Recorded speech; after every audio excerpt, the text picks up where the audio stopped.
ముక్కు కాశిరెడ్డి గారు ఆ మాతాజీతో, అమ్మ మా ఇంటికి చాలామంది అవధూతులు వచ్చారు, గొప్ప గొప్ప స్వామీజీలు వచ్చారు, మహాత్ములు వచ్చారు, అవధూతులు ముఖ్యంగా వచ్చారు. కానీ ఎందుకో మీతో మేము బాగా కనెక్ట్ అయ్యాము, మీరు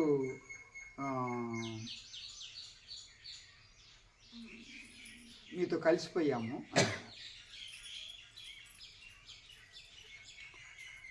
అవధూతుల్ని ఎందుకు ఇంటికి ఆహ్వానించారు అంటే, వాళ్ళు మౌనంగా ఉండటమో, లేకపోతే బట్టలు లేకుండా ఉండటమో, లేక ఏదేదో మాట్లాడటమో ఏదో చేస్తూ ఉంటే వీళ్ళకు ఆశ్చర్యం అనిపించి వాళ్ళను ఆహ్వానించారు. ఎవరైనా స్వామీజీలను ఆహ్వానిస్తే వాళ్ళు ఆత్మజ్ఞానం గురించి చెప్తే వీళ్ళకు ఆత్మ అనేది అర్థం కాకపోవటం వల్ల వాళ్ళు దూరం. ఇప్పుడు వీళ్ళు షిరిడి సాయిబాబా భక్తులు, వీళ్ళంతసేపటికి ఏమిటి, కోరికలు నెరవేర్చుకోవాలి. సో కోరికలు నెరవేరడం కోసం బాబా వారిని మనము కొలుస్తాము. ఎందుకంటే వారి జీవితం అంతా తమ జీవితంలో షిరిడీలో ఉండి ఆ భక్తులు ఈ భక్తులు వస్తే వాళ్ళ కోరికలు నెరవేర్చే విధంగా ఆయన మహిమలు అవి చేశారు. కాబట్టి ఇంకా ఆయన్ని తమ కోరికల యొక్క నెరవేరటం కోసం ఆయన దగ్గరికి వెళ్తూ ఉండేవాళ్ళు. అదే పద్ధతి ఇక్కడ కూడా వస్తుంది. కఠోపనిషత్తులో యమధర్మరాజు నచికేతసుడితో 2 విధాలైనటువంటి జీవిత విధానాలు ఉన్నాయి. ఒకటి ప్రేయస్సు, ఇంకొకటి శ్రేయస్సు అంట.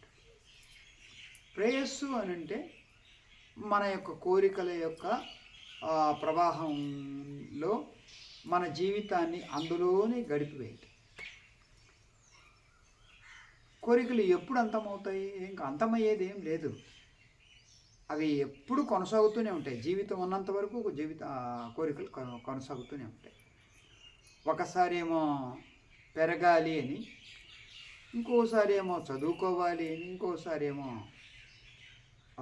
సంపాదించాలని, ఇంకోసారి ఏమో పెళ్ళి కావాలని, ఇంకోసారి ఏమో పిల్లలు కలగాలి, ఆ తర్వాత ఇంకా ఆస్తులు సంపాదించాలని, తర్వాత పిల్లల కోసం శ్రమ పడాలి, వాళ్లకు సంపాదించి పెట్టాలి, వాళ్ళ జీవితాలు సెటిల్ కావాలి అని, ఆ తర్వాత ఆరోగ్యం. ఇక అందులోనే సతమతం అవుతూ ఉంటాడు మనిషి. ఇక ఎప్పుడూ తిరుగుతూ ఉంటాడు.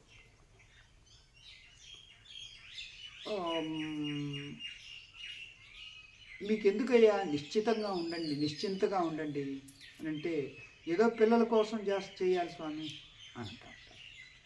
సో ఇది మనకు అందరిలోనూ కనపడుతుంది.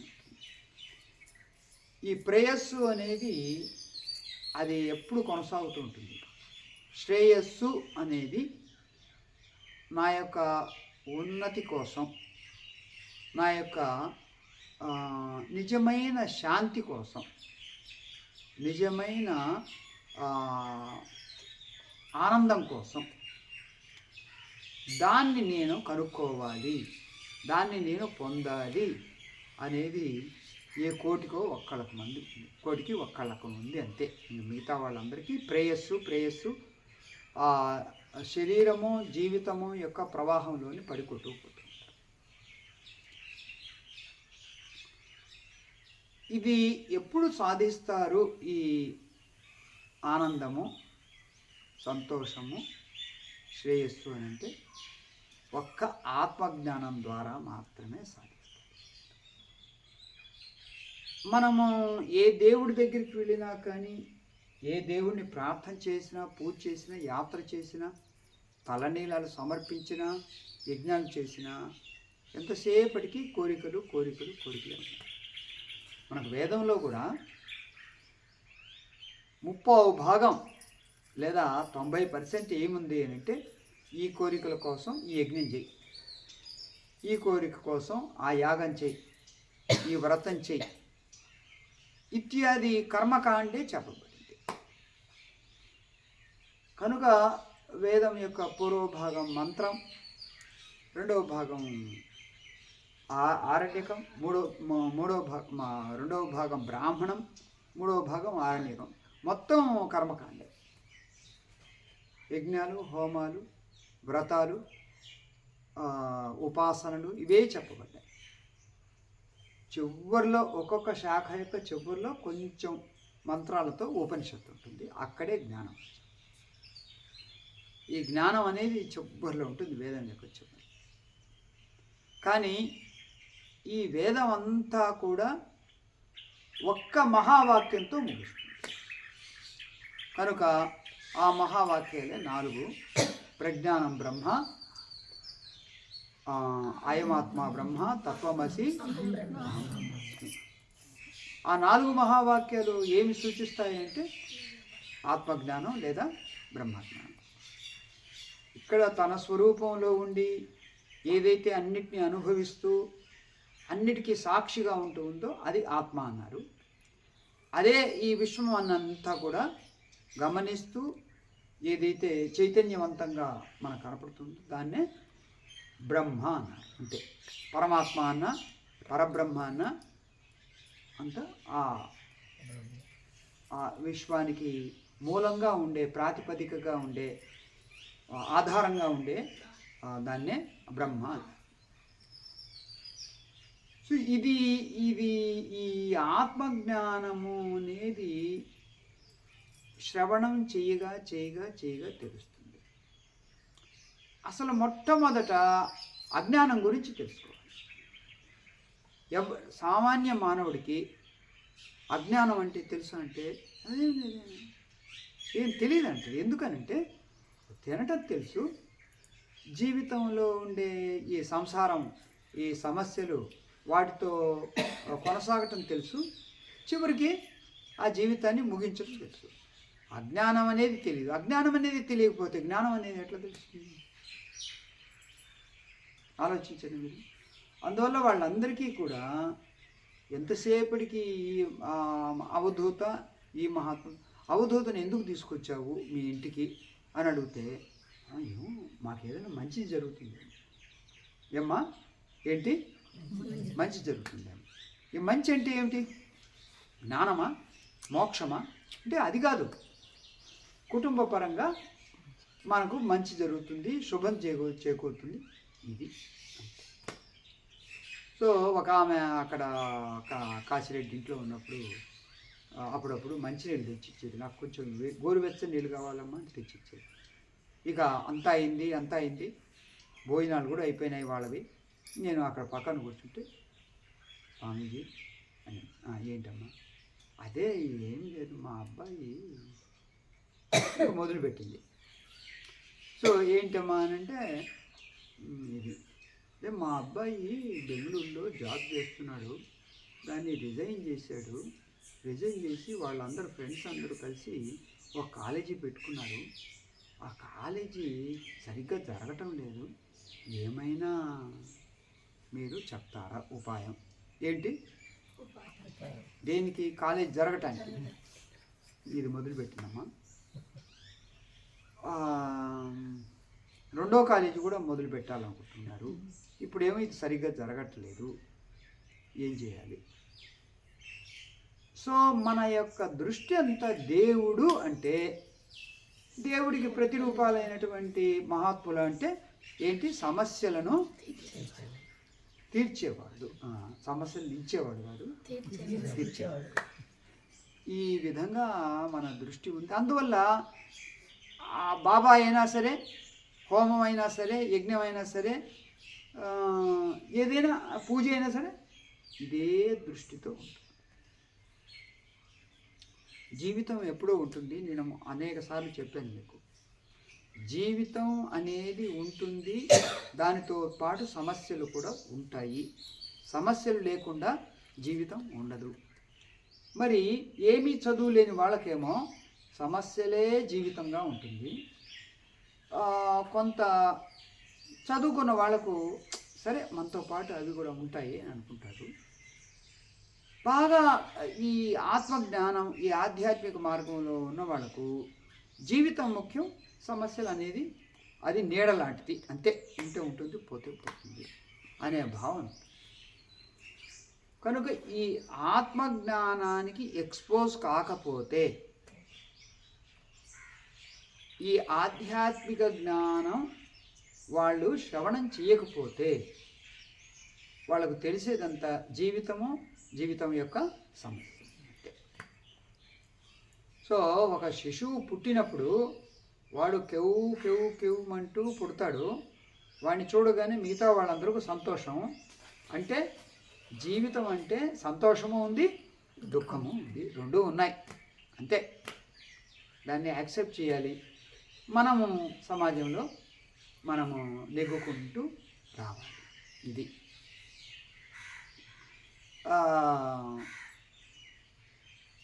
ఇప్పుడు ఎవరైనా సమస్యలకు ఏదైనా పరిష్కారం చెప్పండి, ఏదైనా మంత్రం చెప్పండి అని అంటారనుకోండి. సరే, మనం ఏదో మంత్రం చెప్తాము, పరిష్కారం ఏదో సూచిస్తాము, లేదా ఫలానా గుడికి వెళ్ళి పూజ చేయించుకోండి అని అంటాము. వీళ్ళు ఆ గుడికి వెళ్ళి పూజ చేయించుకున్నప్పుడు వీళ్ళు ఏంటి అని అంటే నిశ్చింతగా ఉంటారు. దేవుడు చూసుకుంటాడు అని. ఏమండి? దేవుడు చూసుకుంటాడు. దేవుడు చూసుకుంటాడని నిశ్చింతగా ఉన్నప్పుడు వాళ్ళకు అప్పుడు అసలైన పరిష్కారం వాళ్ళకే స్ఫురిస్తుంది. ఎందుకంటే దిగులు లేదుగా. దిగులుతో ఉన్నారనుకోండి కుంగిపోతూ ఉంటారు. ఇప్పుడు స్వామీజీ మంత్రం ఇచ్చారు ఈ పరిష్కారానికి, మంత్రం చేస్తూ ఉంటే స్వామీజీ మంత్రం ఇచ్చారు, ఇది మనం చేస్తూ ఉంటే మనకు పరిష్కారం అయిపోతుంది, మనం ఇక్కడ మంత్రం చేస్తే అక్కడ బెంగుళూరులో పరిష్కారం అవుతుందని నిశ్చింతగా ఉంటారు. అప్పుడు వాళ్ళకు ఆ నిశ్చింతగా ఉండే సమయంలోనే వాళ్ళకు పరిష్కారం వాళ్ళకే తెలుస్తుంది.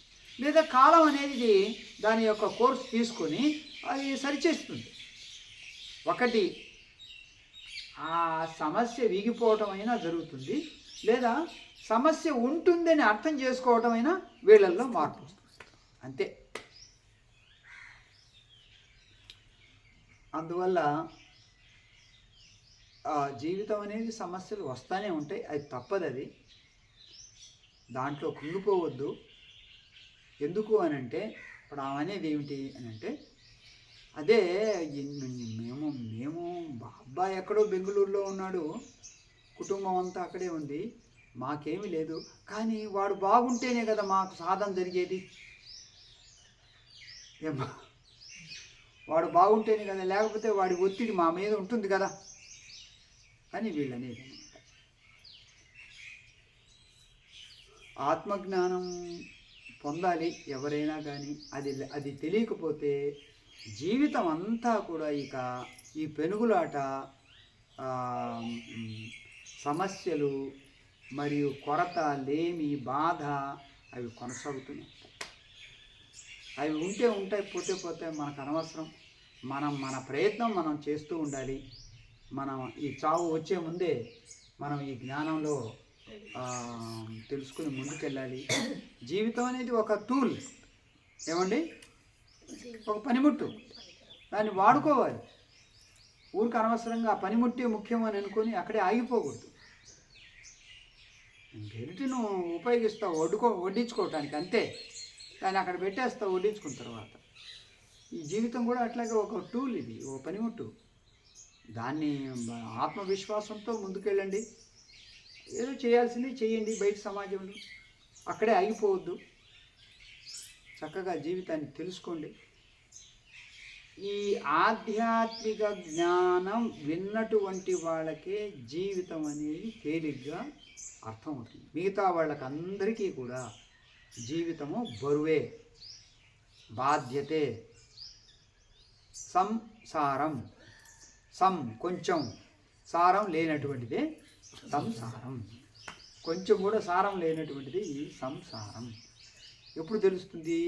అంతా అయిపోయిన తర్వాత చర్మం అంతా ముడతలు పడి ముసలితనం వచ్చి పళ్ళన్నీ రాలిపోయి కళ్ళు సరిగా అప్పుడు వచ్చి ఏమీ లాభం లేదు. ఆ జ్ఞానం ముందే రావాలి, తెలుసుకోవాలి, కళ్ళు తెరవాలి, జీవితాన్ని సద్వినియోగం పరచుకోవాలి, హాయిగా గడపాలి జీవితం, అంతే.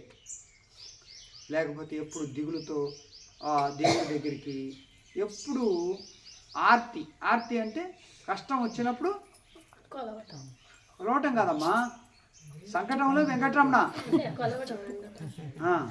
సంకటంలో అది. ఈ విధంగా ఎప్పుడు కూడా కొరతతో బాధతో ఉంటారు. ఆత్మజ్ఞానాన్ని పొందండి, ఆ మార్గంలో ప్రయాణించండి.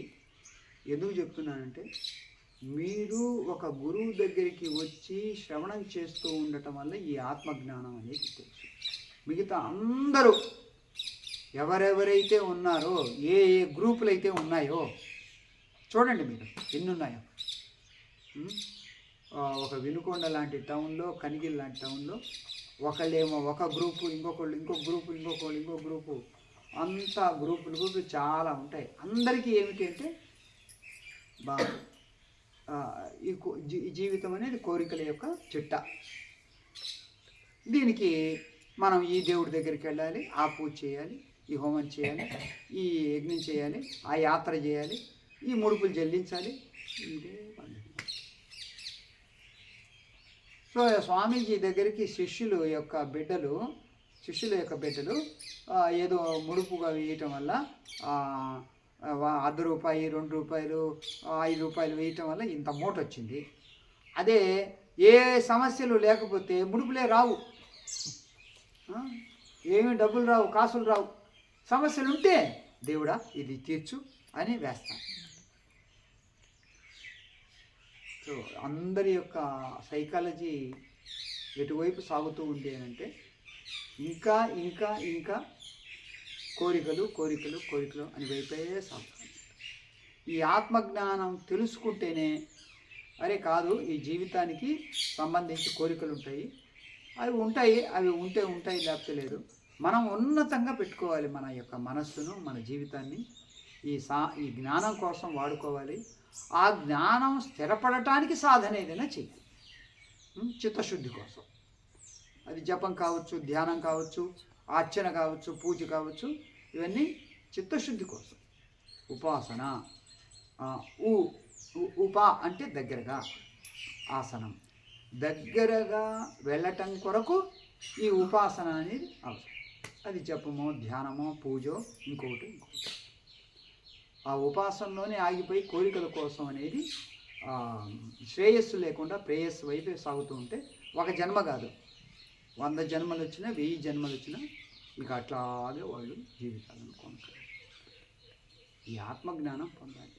అది ఒక ఆత్మజ్ఞానం పొందిన ఒక గురువు దగ్గర ఉండి శిక్షణ పొంది అధ్యయనం చేసి తెలుసుకుంటేనే ఆ మార్గం తెలుస్తుంది. కానీ లోకంలో మాత్రం అన్ని మార్గాలు కూడా కష్టాలను తీసేయటం మరియు కోరికలను నెరవేర్చడం, ఇదే కాదు. సో ఇది మీరు ఒక ఉన్నతమైనటువంటి మార్గంలోకి వచ్చారు.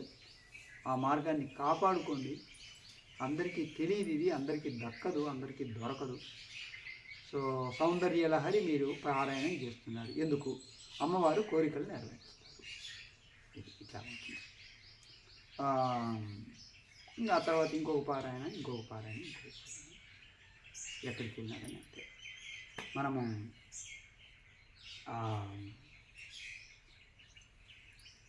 ఆంజనేయ స్వామి గుళ్ళో హనుమాన్ చాలీసా పారాయణం నేర్పించడానికి వెళ్తే 70 మంది 100 మంది అట్లా వచ్చారు, నేర్చుకున్నారు. అదే ఆత్మజ్ఞానం గురించి ఉపన్యాసం చెప్తా ఉంటే 20 మంది 30 మంది మన శిష్యులు మాత్రం ఉన్నారు, బయటపడలేకపోతే. ఎందుకు అని అంటే వాళ్ళకు జీవితం అనేది సమస్యల మయం, కోరికల మయం. వాటిని తీర్చుకోవటం కొరకు పారాయణం చేస్తే దేవుడు కరుణిస్తాడు. ఏమ్మా, దేవుడు ఆనందపడతాడు, మన కోరికలు నెరవేరుస్తాడు. ఇదే కాన్సెప్ట్ అందరిలో ఉంది. అది ఆంజనేయ స్వామి భక్తులు కావచ్చు, షిరిడి సాయిబాబా భక్తులు కావచ్చు, కనికా పరమేశ్వర అమ్మవారి భక్తులు కావచ్చు, ఇంకొకరు. సో ఇక్కడ తానే జీవితం ఆగిపోతాం.